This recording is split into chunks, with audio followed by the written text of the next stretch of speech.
wood. And normally one would not attempt to chip carve yellow pine, but because this is miniature and this is an exceptionally high quality piece, I think it'll work. But normally for chip carving, there's only 3 woods that are recommended for chip carving, and that's basswood, butternut, and eastern white pine. And those are all exceptionally soft woods, which is necessary for being able to push a knife straight down into it without hurting your thumb after doing it for too long. But I have found that for really miniature chip carving, like this is roughly half the size of what chip carving usually is, you can do it with a much harder wood. Like the other piece there is walnut, and this yellow pine is rather hard. So the key with chip carving, of course you draw a very precise drawing with a very sharp pencil, and the risk of chip carving is always that you're going to chip out the wrong side, that the piece you want to save is going to chip out instead of the piece you're going to lose.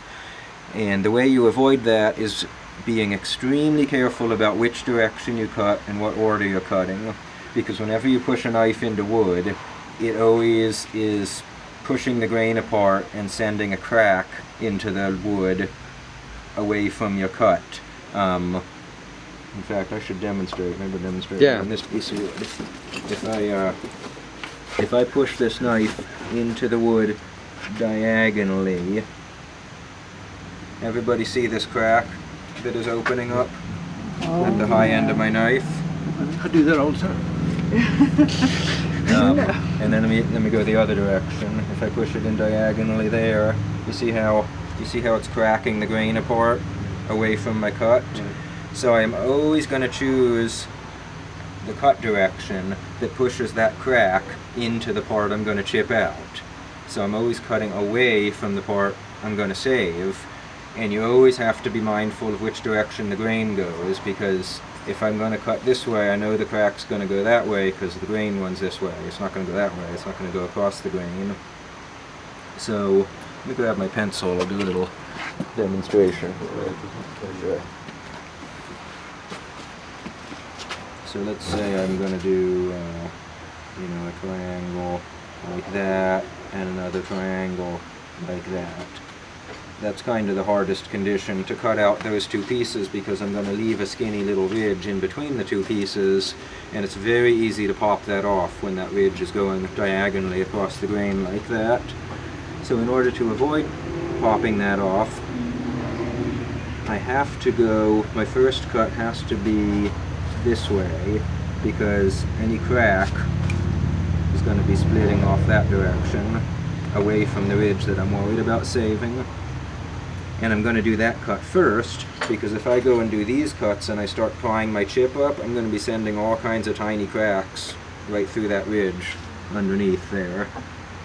So I'm going to start with that. Now that that's relieved, I can come over here without any fear of sending a crack that way, because any crack's going to stop at the cut I've already made.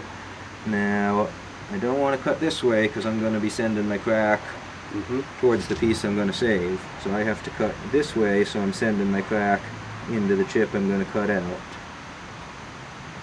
And then finally leave it at this side, and there's my chip out.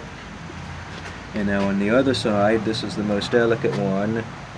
If I were to cut that way, I'd almost certainly split the ridge because I'd be cracking into it.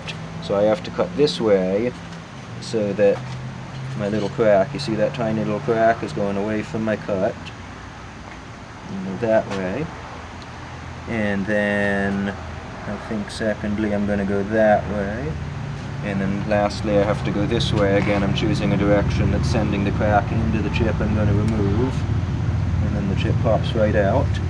And usually when I have a very delicate ridge like that, I leave it a little bit big, and then I come back and do a second pass to sharpen it up. Sorry. You ever use an X-Acto knife to draw the pattern on the pencil?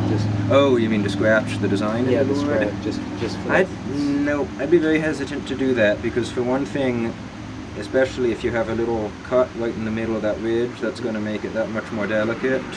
And secondly, you're not going to be able to erase it. You'd have to sand it to get it you know, if you draw it too long and you want to get rid of it, you'd have to sand it down. That's going to round all your edges.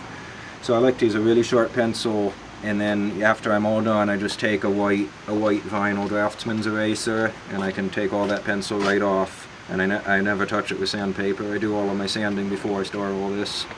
So this is already sanded to 400 grit. So I'm going to go back to this piece. So I'm going to choose this cut direction.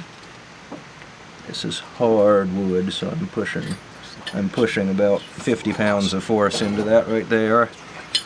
And then I'm going to do this one next, because as soon